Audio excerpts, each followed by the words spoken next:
Another good practice. You know, we're just talking about winning the day. You guys won the day today. Still focused on finishing, you know, so we can get in the fourth quarter and finish the second half of games. But, you know, I like the energy that they had coming out here. I could tell they were a little bit just irritated a little bit yesterday due to the fact of how we lost that game. And, you know, it kind of carried over a little bit. But the way they came out today and practiced hard, no excuses, just, you know, manning up and knowing that this is a big week and we got to have good practices. So I'm just proud of the way these guys practice and hopefully we continue to do that rest of the week. Coach, you mentioned the team was a little irritated because of the way that they played. Sometimes that can be a positive and help you down the road, can't it? Most definitely. Same situation as it was Minnesota. You know, guys kind of came in irritated, upset a little bit, disappointed how we finished the game, and you know we ran off a 3-game win streak after that. So, you know, I'm just hoping that it's going to be the same type of energy on Saturday, and my guys are just going to be ready to play. DeShaun, you're familiar with UCLA, USC. How does the energy on this field change during this week? It's if you guys were out here, you would have heard how they did their up downs, but these guys they're pretty locked in, and we're getting a lot of alumni that are coming back and wanting to tell their stories, tell them how much this game means to them and just how important this game is. You know, we had Anthony Barr yesterday, Skip Hicks today, and these guys that are just showing up. I'm not telling them to come, and they just want to, you know, give their experience in this game. But you know, it's a huge game. You know, I've been a part of it, like I said yesterday. I've been a part of it as a recruit, as an assistant coach, and now the head coach. So I know the importance of this. I just want to get it across to our guys. And you know, I'm just lucky that I have guys like Shea Pitts, Jerry Neuheisel, and Kenny Young, other guys that have actually played in the state to let them know how important this rivalry is. What's your story you tell? I try to stay away from telling stories about myself. You know, I'm not big on that, but you know, 4 touchdowns is an easy one that I usually lean on. But it's more of, you know, it was an 8-game win streak. You know, I was a part of that. Josh Kelly's 250 yards, I want to say, that he rushed for, so that was awesome. 289. Exactly. 289. I almost cut him short. That's almost 300. Anthony Barr knocking out that quarterback. You know, the throw slash by Jonathan Franklin, the mayor. So, you know, it was there's a lot of experiences that I've had in this rivalry. So it's I just need one more. You know, I need one more. And hopefully it comes Saturday. Coach, it's more than just a rivalry. There's a lot to go into both sides. You know, a lot is on the line for USC, for you guys. How do you make sure the emotions, you know, stay consistent and good for these guys this week? I just got to make sure I stay, you know, you got to be calm level for these guys because there's going to be a lot of emotion in this game.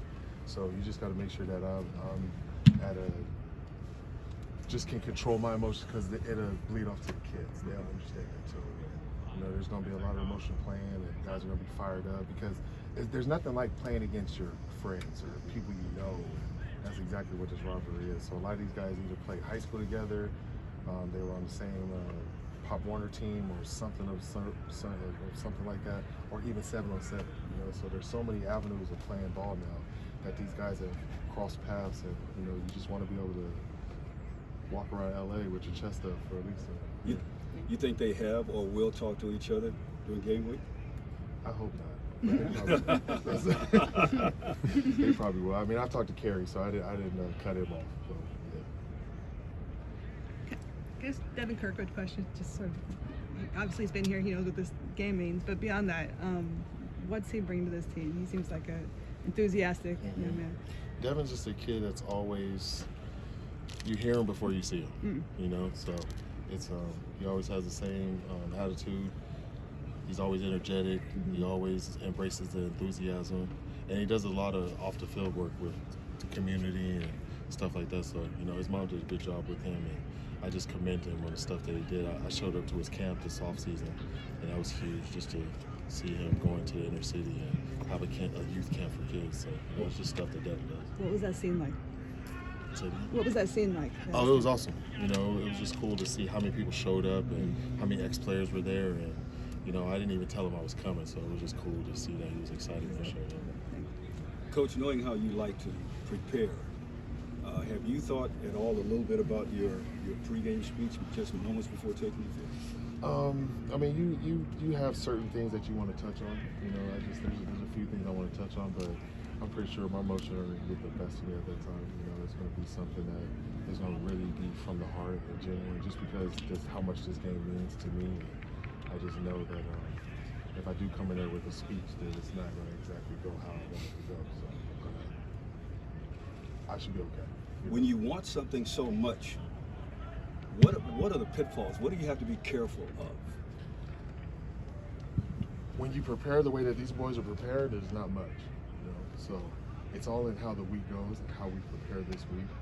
So I'm pretty fired up that we're preparing the right way, and that when we get in the game, we shouldn't have any pitfalls.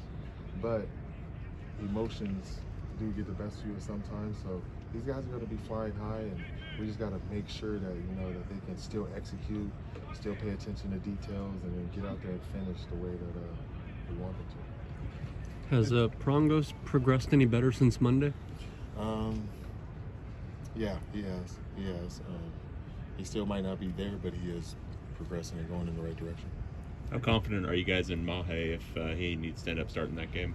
I'm pretty confident. You know, he did a good job last week. You know, he might have had a couple false starts, but that was his first game ever playing. You know, so it's a next man mentality up here. We're not gonna make any excuses about who's in there or if they haven't played or if they're a walk-on or if they're on scholarship. You know, we prepare everybody to get ready to get in the game, and I'm just thankful that I have the type of players that actually take the coaching and like it and prepared to play no matter if they're fourth on the depth chart or not. So, I commend Maki for the way that he came out and played in the game. Have you avoided the flu bug that's going around across town with the team? We've been had that, but we don't make excuses. It's just, let's go. We got to play ball.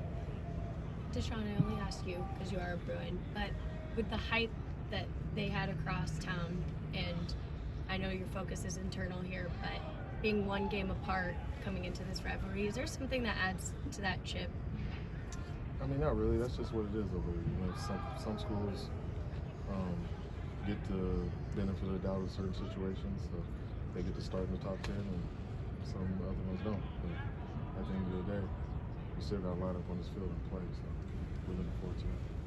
Coach, when they make a quarterback change this late in the season that they did over there, does that pose a different challenge because maybe you don't have as much film as you would perhaps want on him? Most definitely, but we can still go back and check out some of that UNLV film and just see the type of player he is and how he operates and just a little bit of his mechanics and stuff, But Lincoln's gonna have him ready to go.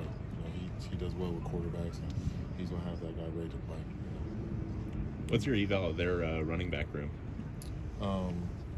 Woody is pretty good. He runs hard, and they do a good job of running counters and all the different types of counters that they run. So the run game is pretty solid. You obviously touched on the recruiting aspect earlier in the week. Do you have a ballpark figure yet as far as how many you guys are expecting on the sidelines? I wish Stacy was over here so I can get an exact number, but I know that list is probably growing. Yeah, it's pretty crazy right now. We actually just put some more over to that.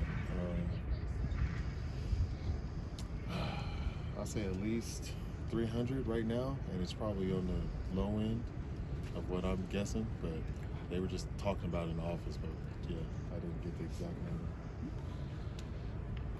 That's it. Yeah. Thank you. Thank you. Thank you, Coach. Thank you.